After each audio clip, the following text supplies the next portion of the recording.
Her vaxtınız xeyir değerli izleyicilerim. Bugün sizinle turşa şirin bir soğus hazırlayırıq. Tərifini açıqlamada koyacağım ve gördüğünüz gibi qıpqırmızı belə gel diyen bir sousdur. Turşulu, şirinli, acılı bir sous olacak. Bütün yemeklerin yanında istifadə edə bilərsiniz. Hətta yemək pişirərkən də istifadə etmək olar. Reseptdə balqar biberi, acı biber, acı olmayan yaşıl biber, duz, şeker, sirke, nişasta istifadə olunur və sarımsaq. Hamısını doğrayıb bir qaba yerləşdirəcəm. Pomidorları çəkmirəm.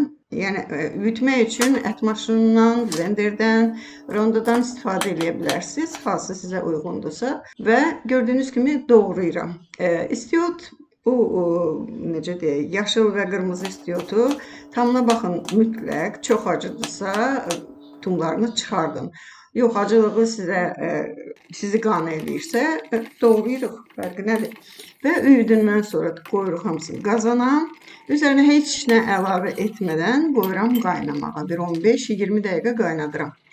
Yaxşıca qaynadıqdan sonra üzərindən köpüyünü yığırıq. Mütləq o köpüyü qalmalı deyil. Və indi əlavə olaraq şeker tozu, duz, 2 çay qaşığı təpələmə. İstediğiniz nişastadan, bu buğda da olabilir, kartof da olabilir veya qarğıdal nişastası olabilir.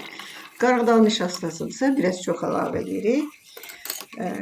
Yani yarım çay qaşığı artıq əlavə edirik. Bunu suda yaxşıca həll eləyin. Sonra üstünə sirkəni də əlavə eləyib dökürük qazanımızın içərisinə. Və bir 10 dəqiqədə yenə pişiririk. Qaynara düşsün.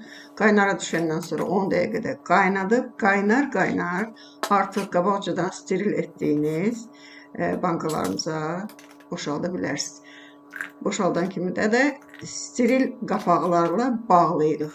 Burada həmin deməli hazırladığımız sousu bir daha koyup qazanda sterilizasiya etmirik. Yani qaynar. Onun termometri götürüp ölçsəniz inanın ki 130-140 dərəcə olacaq. O istiotun acılığı da onun elə bil ki hərarətini daha da çox artırır.